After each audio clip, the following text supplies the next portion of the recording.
Welcome to Travel in Style. In this episode, we've traveled to one of Italy's most famous regions. Just look at this stunning lake and scenery. It's breathtaking. Have you guessed where we are yet? A clue? It's close to 30 miles long and almost 3 miles wide, making it Italy's third largest lake. Steeped in history and with a Mediterranean-like climate, it's no wonder that tourism is booming in this part of the country. The deep blue waters are set against the rugged forested foothills of the Alps. All along the coast are luxury hotels, some with swimming pools that float in the lake. With mountains and lakes surrounding you, it really is no wonder that this region is one of the most popular with international jet setters and those looking to experience the real Italy.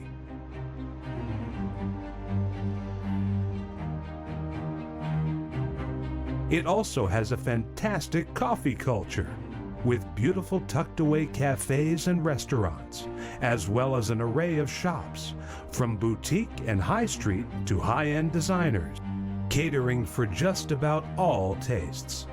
It's also a place where food is integral to its culture, a place where food is celebrated and enjoyed, usually with one of the region's bottle of wine, and usually enjoyed with a group of friends.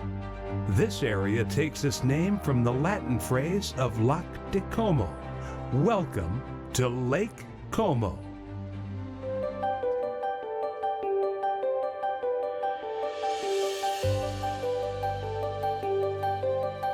Grand Hotel Villa Cervellani is one of the oldest and most elegant hotels in the Lake Como area, and the only 5-star deluxe hotel in Bellagio.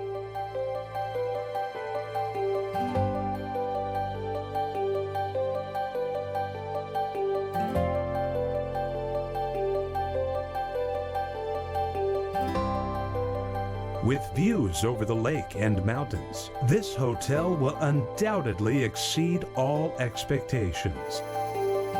This hotel was built as a private house in around 1850 by a Swiss family. The villa was built around 1850, and that was the time that the neoclassic was fashion.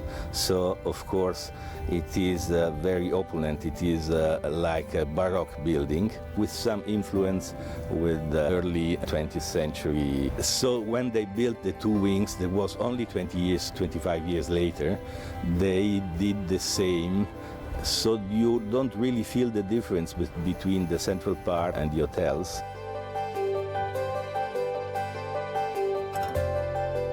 Guests will be mesmerized by this property with its elegant traditional design and antique furnishings. It has all the amenities you'd expect from a modern hotel, but with masses of charm. You won't be disappointed.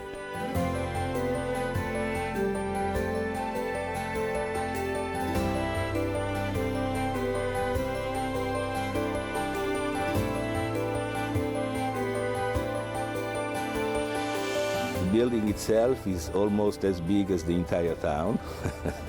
We were lucky because the settings of Bellagio, they are so nice because we have no roads in front of it. Normally, the roads, the public roads, they were built along the shores. In Bellagio, the end of the shores, in the peninsula, the road is not in front of the hotel, so we have a garden, after the garden directly the lake, and we have a private access to the lake, and luckily we have also a garden behind the hotel, so we are in the middle of the town, but in a very green area.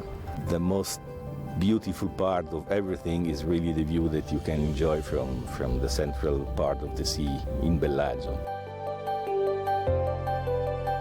And wow, what a view! The hotel enjoys a breathtaking position on the promontory, which jets halfway out into the lake.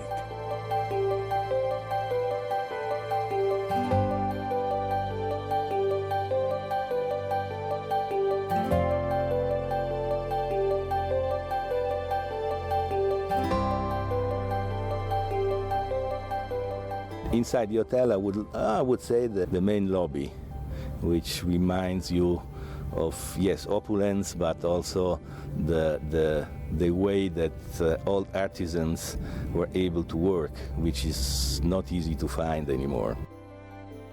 If you want to leave the comforts of the Grand Hotel Villa Cerbolani, then the small village of Bellagio has everything you could ask for.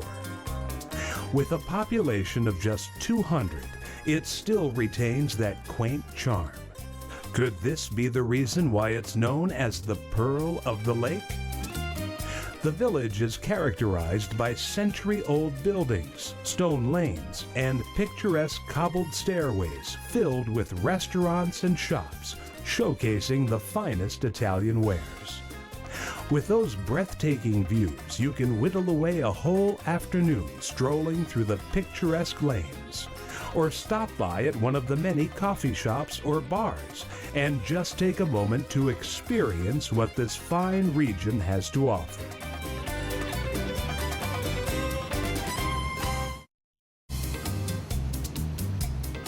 A short boat ride and you'll come across a small island, once occupied and overrun by snakes. Now you'll be pleased to know that it hosts the famous Locanda dell'Isola, one of Italy's most sought-after restaurants.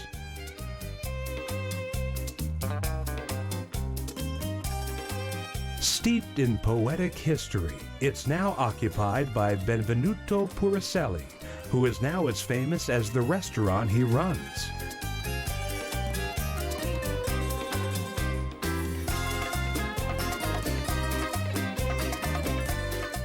Making every person's visit special with a fire ceremony. Benvenuto has become a legend in his own right, and the restaurant has attracted some very famous faces.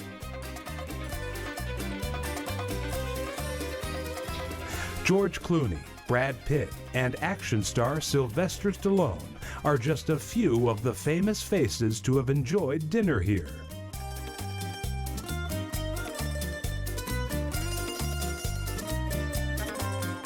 We're sad to be leaving the Locanda dell'Isola behind, but with so much to see and do, we take another boat ride to the Villa del Balbianello, located on the tip of a small wooded peninsula on the western shore of the southwest branch of Lake Como.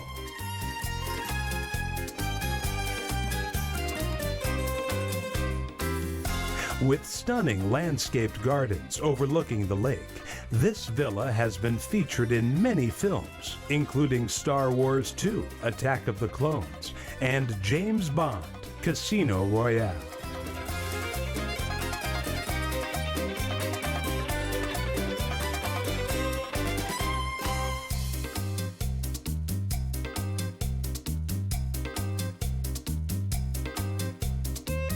Built for Cardinal Angelo Maria Durini at the end of the 18th century, this villa's small museum hosts a rich collection of Chinese, African, and pre-Columbian art, precious English and French furniture of the 1700s, as well as a library containing documents and mementos from the expedition of explorer Guido Mazzino, who once owned the villa. After a tiring but exciting day, it's time to head back to the Grand Hotel Villa Cerbolani. And before dinner, we have just enough time to take advantage of its spa and wellness center.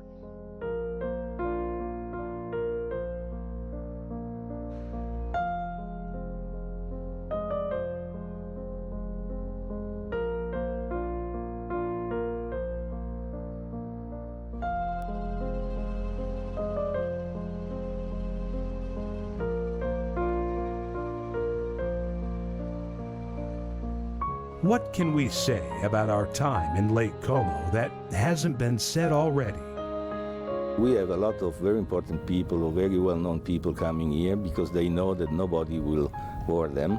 And we can talk about people that stayed here many years ago, like Kennedy, Churchill, all the queens and the royal family of the eastern state, like Romania, Bulgaria, and we had Russian prince and princess and a lot of very well-known people, actors. They still come.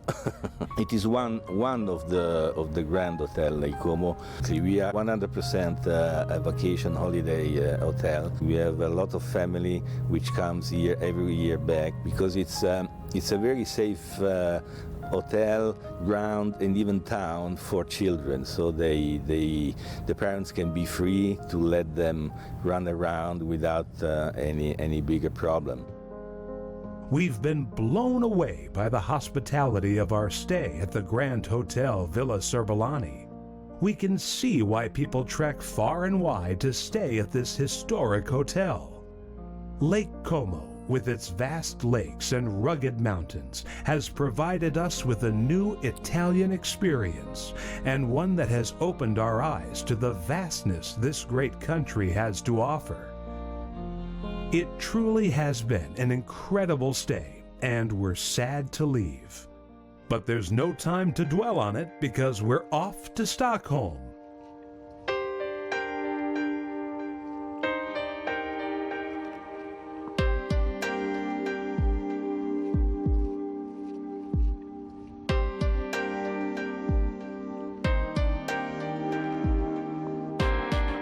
The capital of Sweden, Stockholm encompasses 14 islands located on the Baltic Sea. There are 57 bridges connecting all islands, as well as fantastic ferries and boats running daily, making exploration easy. People come to this part of the world for many reasons, not least of all its fashion scene, which is one of the best in the world. Surrounded by pristine forests and vast archipelago, what's not to love? During our stay, we've checked into Hotel Skeppsholmen, a 300-year-old property.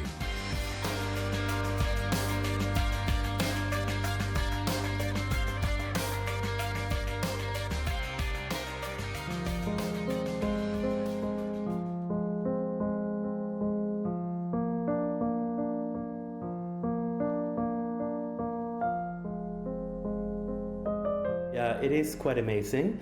The history is going back to 1699, when King Carl XII decided to build housing for his private soldiers.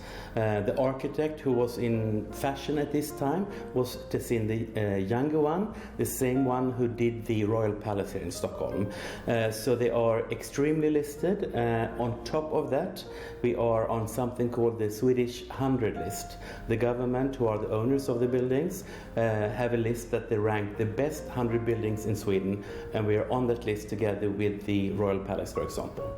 They are super protected, and they were built for the soldiers as barracks. And the story says that the architect got inspired how the royal court outside Paris at this time were housing their soldiers, and that was often in long, very narrow buildings.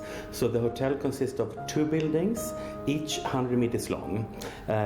So in one way I can say it was quite easy to convert them into a hotel, because the layout, it was there, and we were not allowed to move any walls, etc. But then, of course, to get all the facilities of a modern hotel into a building from 1699 was super tricky. The government, they are the owners, and you would think that they can decide whatever to do with their buildings. It's not like that in Sweden.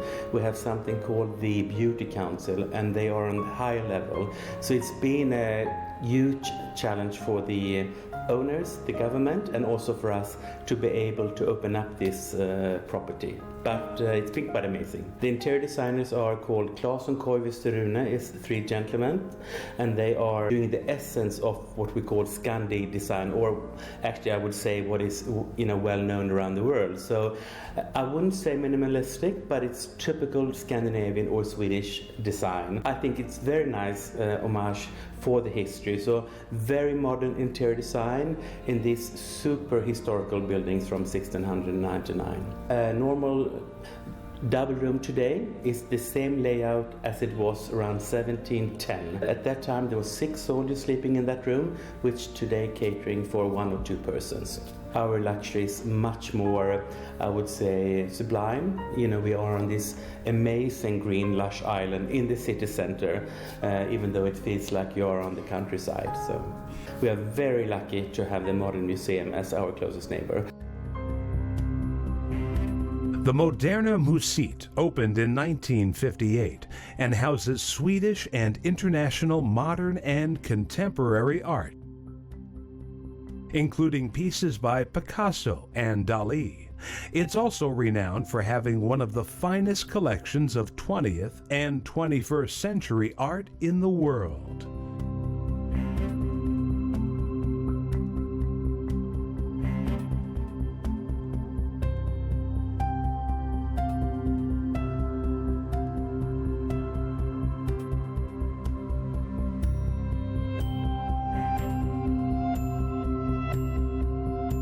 A lot of guests coming to Sweden for food or shopping or interior design, and the interior design and the shopping lately in Sweden has been booming. I would say 5 years back ago, all the major international fashion houses has been arriving to Stockholm.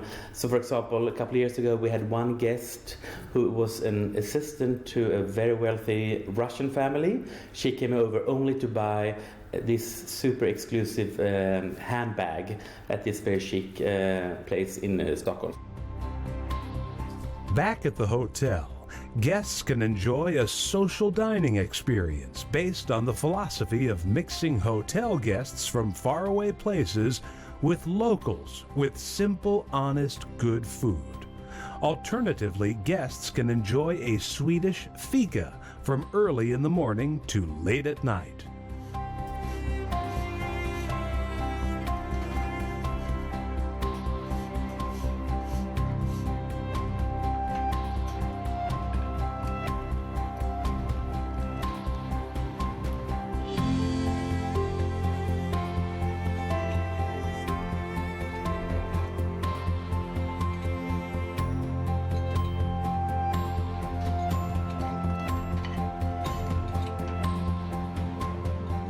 For something truly special, why not visit the Opera Kalaren, which, along with Hotel Skepsholen, is part of the Novus Group. Often considered one of Sweden's finest and most impressive dining restaurants, the Opera Kalaren Matsal, or main dining room, has all its original interior of wall paintings, gilded oak panels, and impressive chandeliers. Diners can also expect to be treated like royalty, literally, as the resident chef, Stefano Catenacci, created the dinner at the grand wedding of Her Royal Highness Crown Princess Victoria at the Royal Castle in 2010. You can actually have the same dinner, the same menu as all the guests had at that royal wedding. No, we're very proud of that. Absolutely. I've been cooking for the Royal Palace for 17 years, so I do all the big banquet they have in the castle. And of course I've been doing 2 of the wedding. I did Crown Princess Victoria's wedding and the sister Princess Madeleine's wedding. It's similar to what we do here, but of course to cook this kind of food for a 400, 500 person is something different.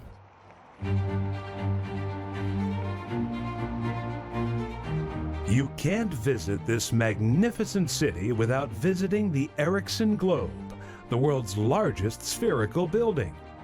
It's the national indoor arena of Sweden and took 2.5 years to build. But like all good things, it was worth the wait. Trust us. Every 10 minutes, the Skyview gondolas take guests up to the top, where from the apex of 130 meters above sea level, you'll get superb, breathtaking views of Stockholm.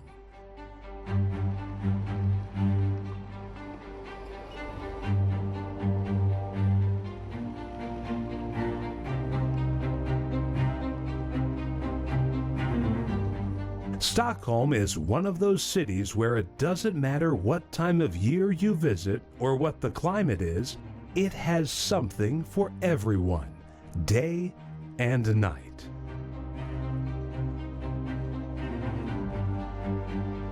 That's all for now. See you on the next adventure of Travel in Style.